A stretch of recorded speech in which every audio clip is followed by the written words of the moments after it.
Glasgow is a city divided, cut in half by one lethal weapon, the blade. Knife crimes and razor gangs have been a presence on the streets of Glasgow for nearly 200 years. There are more scarred faces in Glasgow than anywhere else in Britain. In 2002, the World Health Organization declared Scotland as one of the bloodiest nations in the Western world, and Glasgow, the murder capital of Europe. The roots of this violence lie in Glasgow's back streets and becomes most volatile when the city's two football clubs, Celtic and Rangers, clash. A brutal razor attack in the 1920s shines light on this rivalry, which runs far deeper than football. Almost 80 years later, in 2010, another victim is cut down, this time butchered with a sword after an argument escalates out of control.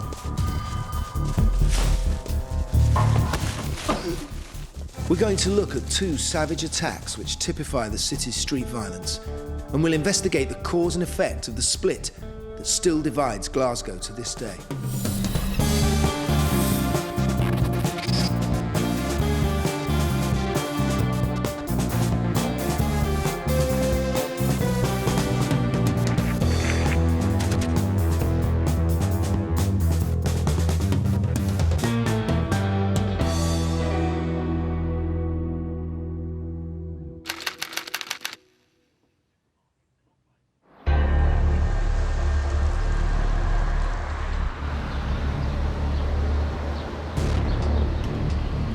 In the 1920s, Glasgow was the most overcrowded city in Britain, with more street gangs than anywhere else.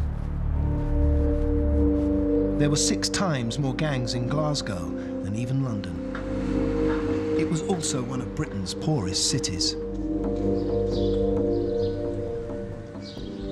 Glasgow became the corpse of an industrial city, devoid of the spirit of industry. And in the poorest areas, the razor gangs prospered, and the city's hard man mentality became firmly entrenched. To find out what effect this mindset had upon the city, I'm going to meet historian Douglas Skelton. What's the history of the gang culture here? And when did it start? Ever since they started building what would become the slums, the gangs would have formed. There were gangs that would come out of the slum areas, go to the centre of Glasgow and attack the travellers there. They would create a distraction and steal their luggage and pick their pockets. They would fight with each other. The earliest known gang is the Penny Mob from the 19th century. And they were called that because they paid a penny into a levy to help pay for fines. Coming into the 20th century, you started to see more gangs being formed with various colourful names, like the Redskins. It's like pop bands, aren't they? Well, they are, yes, except they got their name because their faces were slashed and took on a red hue, and they were very proud of this. But now, the violence in Glasgow was about to get much worse. Into this deprived and competitive city came immigrants from Ireland. In the late 1800s, fleeing the second wave of the potato famine, they searched for work on Clydeside. They formed large Catholic neighbourhoods within the Protestant city. This new influx added unwelcome competition, creating resentment, hatred, and violence. It would go back to the Irish potato famine. Now, that was the beginning of the sectarian strife in Glasgow because it was a Protestant city, as Scotland was a Protestant country, if you like, up until then. And a lot of these Catholics were coming in, and they just were viewed as less than human. Very, very unfairly, because they were just coming over trying to survive. Right. They were seen as incomers who were going to steal their jobs, were going to steal their way of life. And it wasn't true, because in a lot of cases, they wouldn't get jobs because they were Catholic. So they started to cluster to themselves, as you would. They were looking for safety in numbers. These are some of the areas where the Irish settled. Gorbals in the south, Carlton in the east, and Gangland, now Royston, just north of the Clyde. And these were Protestant areas, many of them in the west. One area which became a flashpoint bordering Catholic districts was called Bridgeton or Brigton. And this was home to an infamous Protestant gang, the Brigton Boys, soon to be known as the Billy Boys. They took their name from William of Orange, the Dutch-born king who in the 17th century annexed Northern Ireland and installed the Protestant church. The Billy Boys were devotees of King Billy.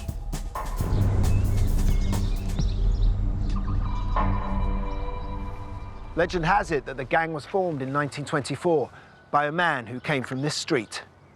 His name was William Fullerton. Apparently, when he was 18, he made the mistake of scoring a goal against the opposition, the Kent Star, a Catholic gang from Carlton. After the game, he was attacked by a Kent Star player wielding a hammer. He vowed to take revenge and formed a gang of 30 men.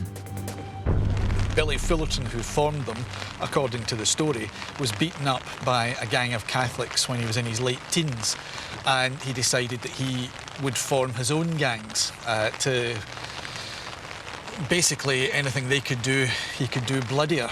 And here are the Brigton, or Billy Boys, dressed in their marching regalia. And right here in the centre, with the big bass drum, that's their leader, Billy Fullerton himself. I'm heading now to the centre of Billy Boy territory, known as the Toll, Brigton Cross, where the Billy Boys would all converge. This was their headquarters. They controlled this patch. Being Protestant, the Billy Boys saw themselves as patriotic defenders of the nation.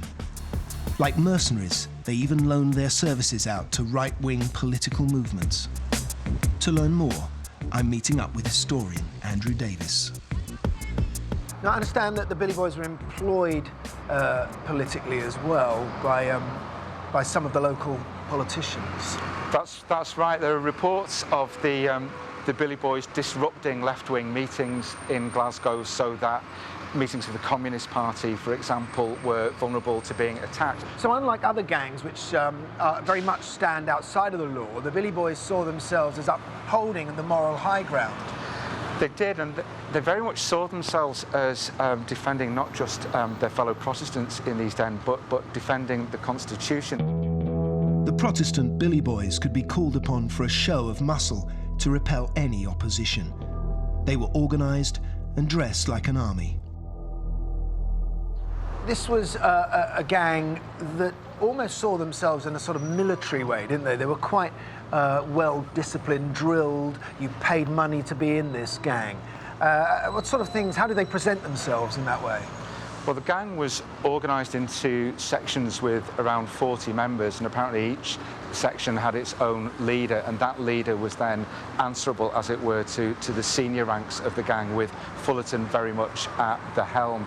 So the gang's members paid subscription fees as part of their membership, and that money would be used to pay the members' fines when they were taken to court, but also to provide things like boots and clothing for members of the gang when they were released from jail.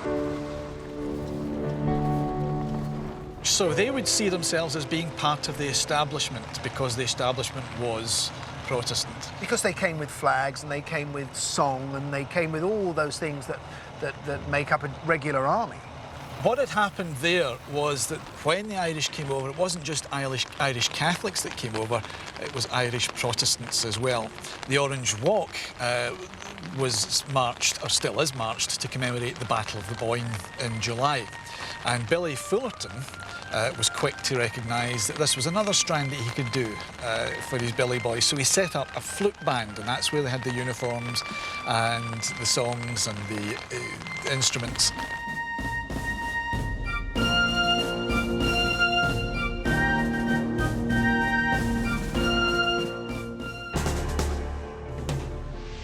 My story from 2010 is about the Curran and the Malavin families. Zach Malavin, Andrew Curran. Two families supposedly attached to the same Mary Hill Fleet gang. This is Mary Hill, where they hang out in the northwest of the city. But they're not alone. There's over 100 other gangs in this part of Glasgow. all in deprived areas where unemployment and drug use is high. I'm meeting up with journalist Stephen Wilkie, who has first-hand experience of the gangs in this neighbourhood. There is no one gang for all of Maryhill. Maryhill's a huge area, but within that patch you'll have individual streets where you get 10, 15, 20 little gangs. They've got their own gang, named after the street usually, not like the English postcode gangs, and they're not organised in any way. There's no actual formal leader. It's just whoever's biggest and toughest on the day, or whoever's got the money to buy the carry out that day, is the one that says what they do. How long's it been going then? Since the city was here. Since the city was here, there's always been somebody willing to tax their neighbour. Somebody willing to say, I run this street, or I run this building, or I run this high-rise. It's just people saying, this is my patch. Come into it at your peril. I'll come into your patch and I expect to get attacked, but I'll drag you back to my patch and my mob will kill you. Yeah. And it's kind of cavemanish. Once the violence was sectarian, but now it's mostly about drug turf, or in this case, plain old pride. The slightest slur upon another family can result in a bloodbath. This story is about the fallout between the Curran and the Malavin families. It was ignited by a juvenile joke.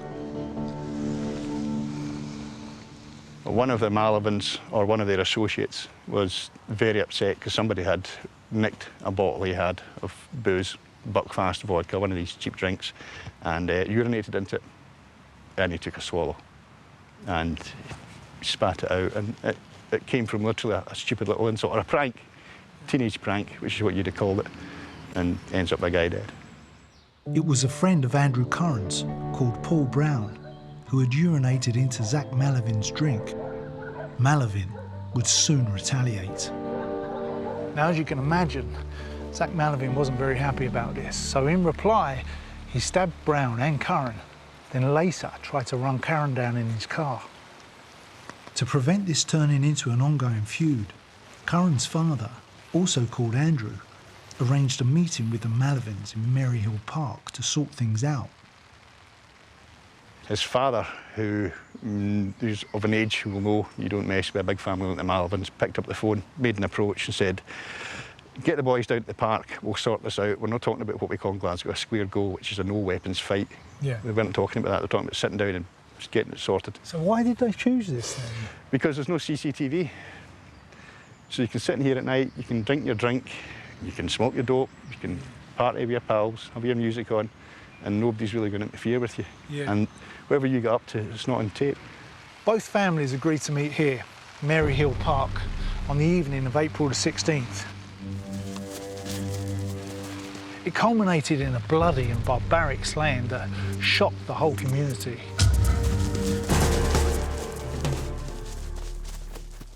In the 1930s, the rivalry between the Protestant and Catholic was played out on the football pitch, with the west of the town supporting Rangers and the east supporting Celtic. In spite of the weather, we saw Celtic trying their skill against the Rangers. Celtic kicked off and run straight into the attack. The Billy Boys used their loyalty to Rangers as a way of attacking Catholics. Real trouble breaking out on the terraces here. They would infiltrate the Rangers fans to provoke battles with Celtic supporters. Referee has stopped the match, as he would have to do, of course.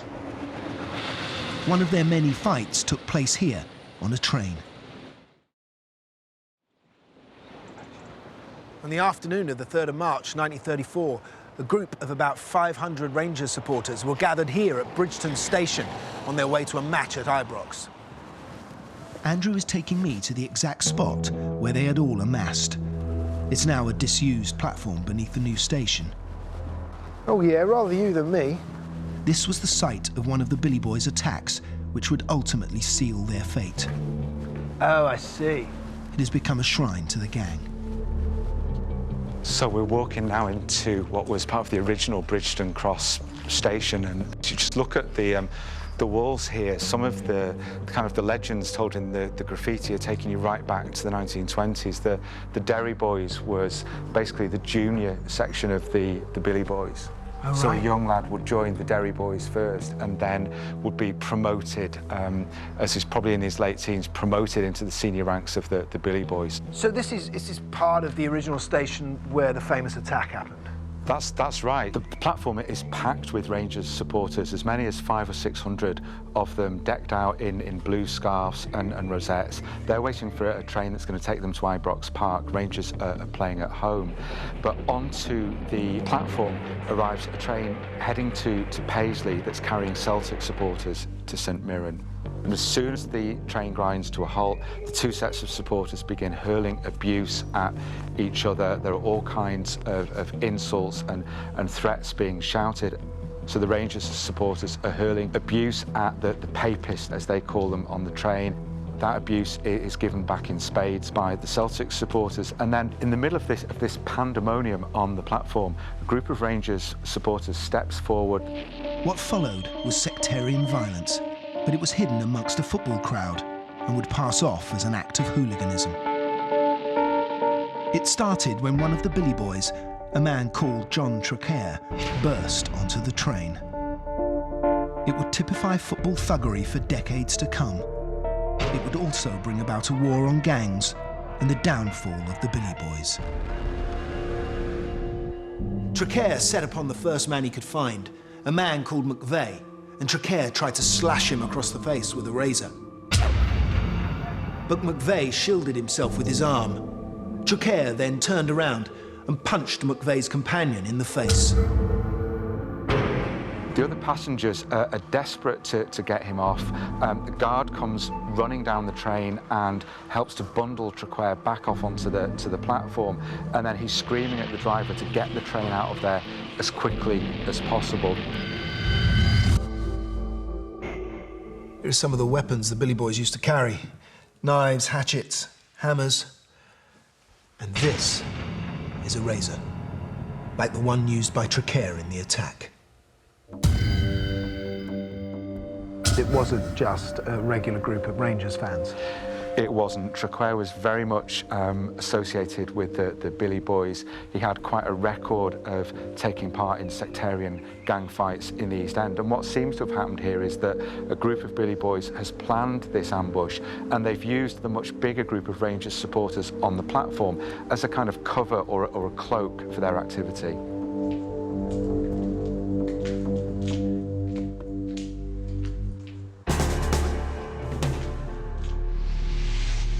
My story from 2010 is about the Maryhill Park.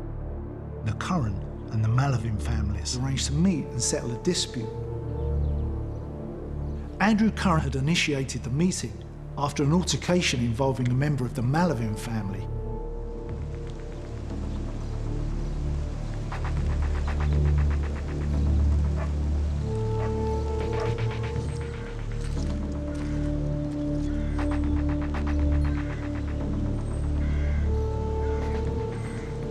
So the Malavins and the Currans arranged to meet here. Yep.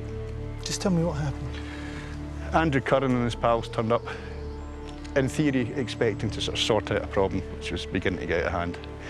Might not all walk away friends, but we'll all walk away for it, they thought. But the Malavins were never intending to do that, because they turned up with the shotgun, the knives, the machetes, etc. And young Curran turns up with his pals.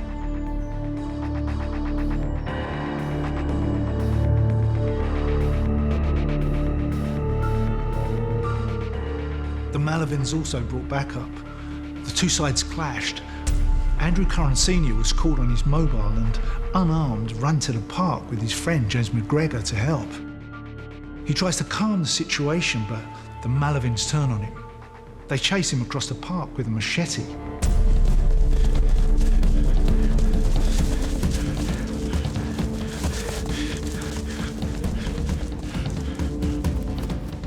You're talking about a man in his 40s, perhaps not his fittest, getting chased across the park by presumably a mad, full of drugs or drink kid waving a 3-foot machete at you.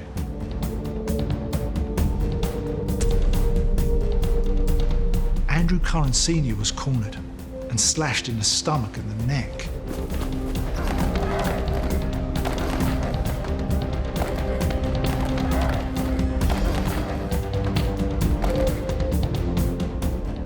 his son could only watch as his father clutched his throat as blood just poured from it. And he's been pretty brutally dispatched. He was attacked with a machete? Machete, yeah, which is jungle stuff. It's horror book stuff.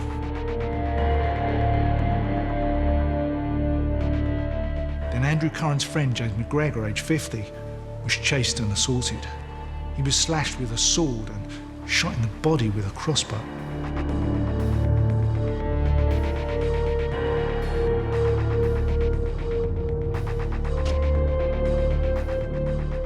To me, it looked like the whole scenario was hijacked so that somebody could do something nasty to somebody. And the premise for it all was this: there's been a slight, there's been an insult, you've taken it too far, whatever, with this bottle of tea. So you think the two families had a problem before? I think the Malavins had a problem with young Curran. Once you turn up in a park, one with a shotgun, one with a machete, 2 or 3 with knives, you're not there for any reason other than to inflict serious damage. An ambulance was called. Andrew went with his father to hospital. He died the same day. Andrew Curran Sr. was unarmed, yet he was mercilessly stabbed to death in Maryhill Park. He was attacked with a machete after he'd gone to help his son calm a feud with the Malavin family. It's believed Mr. Curran's 18-year-old son was in this area on Saturday night. He got into bother with the gang, and his father, who lived just down the road, ran out to help him. It's believed the gang then turned on him and stabbed him. He was a brave boy to turn up, and his dad did what any father would. You would do, I would do. Kids, someone threatens your child, you're straight in there. Yeah. We wouldn't pick up a weapon, we'd pick up the phone and dial the police. Yeah. But in this sort of area or in this sort of situation, you don't have time to pick up the police. You cause more danger for your child if you do pick up the police, because you're a grass, your kids are grass, your whole family's marked by everybody by that point. So you do what you do, you go out the house and you try and calm it down. In this tight-knit neighbourhood, no incident goes unnoticed. Calls are made to the police. Police know exactly who's done it. The whole area knew who'd done it. I was at home within 2 phone calls, knew who'd done it. But it's getting the process of getting them into court, getting people to give evidence, getting witnesses assured that they will be safe when the witness has got to live in the heartland next door to some of these people, or in the same close, as we call it, the same tenement as their relatives. They've got to go to the same shops, go to the same chemists, pick up methadone from the same chemists, etc. I mean, that's the way it is up here. But despite the intimidation, the perpetrators were charged and taken to court. The Malavin brothers, Angus, aged 26, and Zach, just 17, along with a man named Stephen Sooley, aged 21, were brought to trial at the High Court in Glasgow. Brothers Zach and Angus were found guilty of the murder of 41-year-old Andrew Curran. Zach Malavin got 18 years, his brother, 17. Sooley was found guilty of culpable homicide and received 7 years. All 3 men were also convicted of assaulting Mr. Curran's friend, James McGregor, by slashing him with a sword and shooting him with a crossbow, causing permanent disfigurement. But when the court was over, the violence began. I mean, within hours of the trial finishing, there was intimidation, people were giving evidence. I mean, 4 hours after the guys were sent down, the brothers were sent down, there was a shotgun through a window. There was a guy got slashed in Maryhill Road, there's somebody else got threatened in their car. And that's before the family were even back from court. These people were genuinely innocent witnesses, in most cases, who got dragged into something they'd never experienced, and then suddenly found themselves getting forced to uphold sort of gangland scruples and morals, if you can call them that, where you don't speak, you don't deal, you don't get... You've seen a guy stabbed to death, or a neighbour you've known for 20 or 30 years gets murdered, and you know who's done it, and you're a decent person. You're going to speak up. Of course. But the idea that someone's going to come up 5 o'clock in the morning, some total coward, and put a double-barrel shotgun in the fire, 150 shells, 150 ball bearings through your window when your kids are sleeping, your grandkids are sleeping. Yeah, of course. And you don't know when you walk out the door the next morning if they're waiting there. I wouldn't do it. Further violence against the Curran family was soon to come. This is Rothers Drive in Somerston.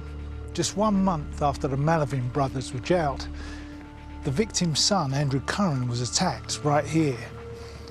He was stabbed several times in the head with a machete, just yards away from where his father was killed. I wondered just how often attacks like this happen in Glasgow. In a single year, 2008, 2009, assaults with a sharp object in the Glasgow region resulted in over 2,000 occupied bed days in hospital. That's 6 beds all year long, containing the victims of blade attacks. I've never come across anything like this before. This clan-like culture is so aggressive and violent, it's just totally alien. To try and grasp an understanding of it, I'm on my way to the Southern General Hospital to meet surgeon Dr. Christine Goodall. Christine. Hi. Nice to meet you. Nice to meet you. Martin. Hi, Martin. So you're an oral surgeon? Yeah, that's right. Just explain to me what that is. Well, you would understand an oral surgeon probably as the person who takes out your wisdom teeth and does things like that. So a lot of what we do is dental, but we also deal with facial trauma, usually as a result of violence, usually young men actually. And we have to deal with injuries that range from anything from just bruising from fist fights right up to very, very serious injuries that have been caused when people start using weapons. What sort of injuries do you see with someone coming in here with a razor cut?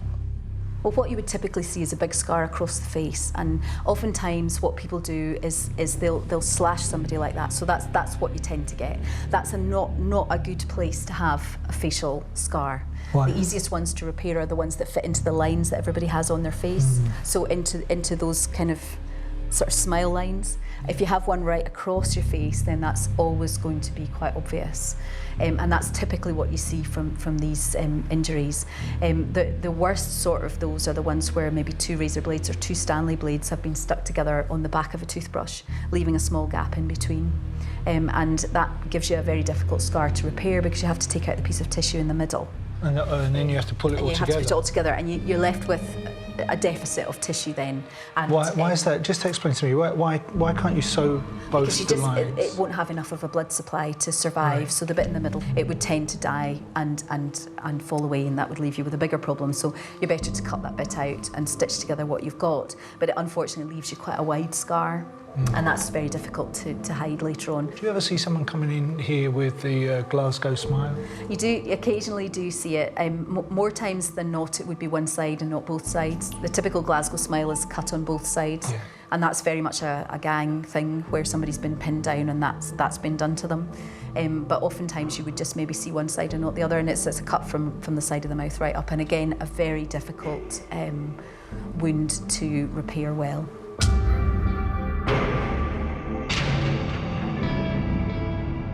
Do you ever get someone coming in here who is kind of proud of their scars? Yeah, we do.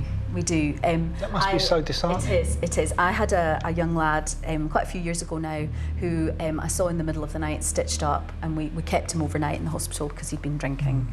And I went round to see him the next morning, and I said to him, look, I'm really sorry about this. It's a really bad injury. You're going to be left with a scar. We can maybe in the fullness of time try and make it a bit less obvious, but it's never going to not be there. And he just said to me, oh, don't worry about it, Hen. It's not a problem. And I thought, well, right, okay, that's a bit strange. And then all of his friends came to visit him in the afternoon, and they all had scars. Yeah. And actually for him, that was his badge of honour. Gangs wear scars like badges. They're like marks of honour. There seems something so viciously self-hating in the urge to destroy another person's appearance. Why have they got to slash someone's face? The booze and blades culture. Why can't they just punch someone? Well, so one of them, I spoke to one about 20 years ago and said it's like the old, have a duel, leave the man with a dueling scar thing. And I said, you see it? He said, well, that's what it was like. It's just like Zorro time and like the Austrian sword fencing. So you leave a guy with a mark, so everyone knows I've tanned him. So next time you see him in the street, I've claimed you. And the guy's got a smile on his face. The Glasgow smile, which is the classic, up the sides. I'm looking at a Glasgow gang called the Billy Boys, one of the largest and most organised gangs in the city's history. After John Traquair attacked a Celtic supporter on a train, the police started a manhunt. At 10:30 p.m, a man is charged with drunk and incapable behaviour and is taken into custody. It took them 2 days to identify the man. Presumably once he'd sobered up. They finally ID'd him as John Traquair, the man who so brutally attacked John McVeigh on the train. He was charged with mobbing, assault and rioting. The trial of John Traquair would be a turning point and came as a surprise to everyone. At that time, the law had been heavily biased towards Protestants. They had often been treated leniently, but this time the judge showed no favours. And Traquair was found guilty. John Traquair then gets a really exemplary sentence. The judge sentences him to 4 years imprisonment. How was that seen? Was that harsh? It was really quite harsh, given the offence for which he'd been convicted, and there was quite a lot of uproar. There's a petition launched in protest against the severity of the sentence, and something around 40,000 people signed that, asking for a review of the sentence, that really, protesting that that jail term was far too long. And was it changed? It wasn't. The appeal went to the Secretary of State for Scotland, but he turned it down. John Traquair may only have committed an assault, but it was what he represented that so frightened the authorities. Hundreds of fighting football fans could potentially be whipped up and used by the likes of Traquair and the Billy Boys for political means. To the authorities, the consequences were unthinkable. Destabilising hundreds of football supporters could transform gang violence into full sectarian war. Viewed in isolation, this one incident, a random act of violence, may appear insignificant against the backdrop of Glasgow's history. But what terrified the authorities was the thought of what this scale of infiltration could become, and the sectarian violence it could unleash. In line with this tougher stance, Glasgow's new chief of police was none other than gangbuster Percy Sillitoe. He had done such wonderful work down in Sheffield, according to the stories. So they brought him up here over and above a local man. That caused some aggro locally, and he immediately set out on his own boot and baton policy to bring them into line. Scores of big, hardy men were recruited from the Highlands and other rural areas, given basic training, a uniform, and told to get out and mix it. Arrest and fine wasn't doing any good, so they were going to batter their way out of it. So basically fight fire with fire. The 1,500-strong Glasgow police were the largest force in Britain, outside London. They were called the biggest gang in the world, and the Billy Boys had now become their prime target. During the 1930s, the Billy Boys remained the most powerful gang in Glasgow. Marching behind their leader, Billy Fullerton, they set out to taunt the Catholic neighbourhoods. The Billy Boys came marching down this street, Norman Street, inflaming the Catholic locals with their music. A large Catholic razor gang, known as the Norman Conks, who lived in this street, often prepared to retaliate when they heard the Billy Boys approaching. The Norman Conks knew they were coming, heard they were coming because they weren't creeping up on them, and would ambush them. So from the windows, from roofs if they could get onto them, they would attack them, throw missiles, throw bottles, throw dirt, anything at all, human waste. And then down in the street, there would be a battle royal going on. But by 1935, the Glasgow police, now under the command of gangbuster Percy Sillitoe, set out to ambush the gangs. Police mounted a charge led by Sillitoe's Cossacks, as his force were known. It was the beginning of the end for the Billy Boys. Sillitoe ordered the mounted police to Celtic Park, together with 2 large covered vans filled with policemen. They hid down a side street. There they waited. But they were clever with it. They didn't wade in at the height of battle. They waited until both sides had more or less worn each other out, and then the police would come in and mop it up in a far more ferocious way on occasion. As the Billy Boys band entered Norman Street, the order to charge was given.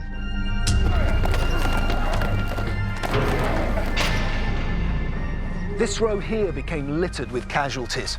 The police had broken up the parade, scoring an historic victory. According to Sillitoe, only one of the Billy Boys escaped without injury. It was Elijah Cooper, the big drum player, who hid in his drum until he could surrender peacefully. But that wasn't necessarily what broke the gangs in the end. It was his intelligence-gathering techniques. It was other things that he did. It wasn't just the violence. It wasn't the untouchables. It wasn't the Silito's Cossacks, as the Mounties became to be called. Right. It was the whole package. He brought in all sorts of revolutionary new ideas to the Glasgow police force. Everything came together and helped bring the gangs down. Didn't destroy them, didn't wipe them out, but it certainly brought them down a peg or two. Billy Fullerton was sent to prison, and while he was inside, Silito was able to inflict the most damage by seizing the Billy Boys' bank account. There he found £600 stashed away to pay the gang's court and legal expenses. It would spell the end of the Billy Boys, but Fullerton's extreme prejudices would soon find new outlets. When he came out, Billy Fullerton created a 200-strong band of Mosley's black shirts until the fascist leader was interned. Later, Fullerton formed Glasgow's own branch of the Ku Klux Klan. As well as despising people of colour, the KKK was also anti-Semitic and anti-Catholic. Billy Fullerton died in poverty in 1962, aged 57, in a single-room tenement home in Brook Street, just to the north of Brigton Cross. He was given a spectacular send-off, including flute bands, as around 1,000 marched in his funeral cortege from Brigton Cross to the cemetery at Ridley in the northeast of Glasgow. There he is buried in an unmarked grave.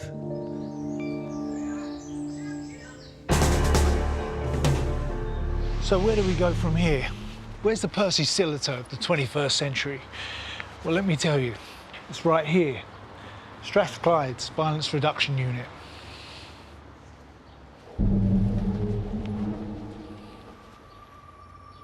I'm about to meet Karen McCluskey. She's a director of this unit, which she set up in 2008. She's responsible for bringing about a radical new approach in tackling gangs. She did what no one had ever dared do before. She hauled in all the gangs and laid down the law to them. We wanted to try and make a big change because you can't just take 10 people. It has to be about hundreds to achieve a real big shift in gangs. So how'd you do that? We had to get the parents, we had to get the schools, we had to convince them to come in. And we had the most fantastic sheriffs down in the court. And they pretty much let us have the court. And we had a sitting sheriff. And we got all the guys in, and we had 120 in the morning and then another 100 in the afternoon. And the chief would stand up. So you were putting rival gangs in the same room? All of them. I mean, this was about, it's a really risky strategy. I mean, I think when we started, I thought it'd be catastrophic or it'd be really successful. You know, these guys having weapons, we had to search them at the front door, we had a whole range of things in place. And we got them in the courtroom, and the chief stood up and we flashed their pictures around the room. And we said, we know who you are, we know where you live. And he said, I'm so powerful, I can have them all outside your front door if I so wish, my corpse. I can make your life really difficult. It's not hard, but we want you to stop. We want you to stop this because I don't want to go and see your parents and tell them that you're dead or they're coming to arrest you for a murder. So you came down hard on them. This is a soft approach. The chief was, this is about hard enforcement, it's about the community, and it's also about making a promise, make a choice. And then we get a surgeon to stand up and he says, you boys might not know what you're doing, but let me tell you what I get in my surgery. And he shows them the pictures. And some of them are really graphic, but that's what he says. We have some of the worst cases of facial injury anywhere in the world here. And you can see it, and they're looking away. So they've gone from that chest out, and come ahead to they're looking away. They cannot look at it. And we have had a few fainters. And then I suppose the best and the worst part is we get a mum to stand up.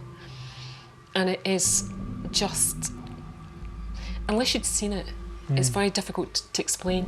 But she stands up and she says, you boys might not care about yourself, but here's what happened to my son when I cradled him when he died. And I go into his room every single day and I will never get over it. It's destroyed my husband, it's destroyed my family, and I cared about my son. And you could hear a pin drop in the courtroom. I know exactly and you where can you're hear them. coming from. You can hear them sobbing in the back, because regardless of how beleaguered some of these families are, they love their mothers. Yeah. And it's the most powerful thing ever. And we then say, make a choice. You can make a choice here. And the really interesting thing is, for lots of the people that we deal with, they've got no choice about where they're born, what parents they're born to, what school they go to, even what gang they go into. This sometimes is the first time in their life that they've had a choice. And it is amazing how many of them stand up in the court and say, I want out. Everything I've seen and learnt in this city is like no place I've ever experienced before. No matter what the area, there are gangs. But it's not just the gangs. Here it's a whole deep-rooted mentality that goes with it.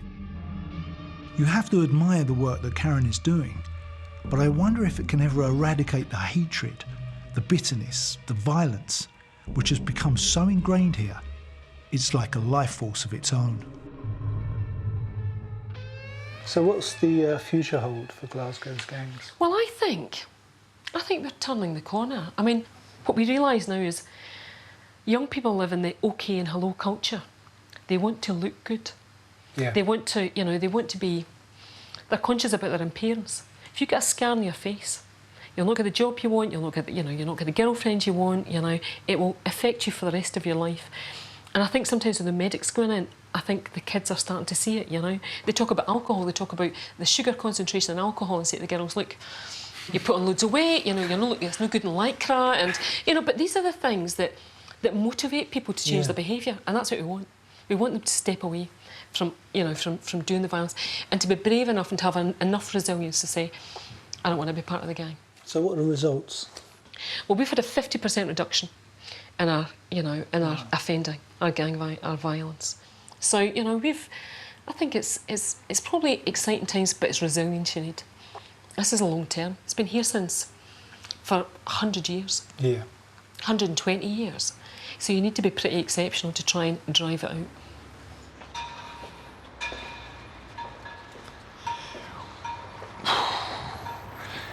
I tell you, I can't... I'm shocked at what I've just seen in there. Karen off camera showed us some CCTV footage of some gang violence, but real gang violence. It kind of hit home what this show is all about.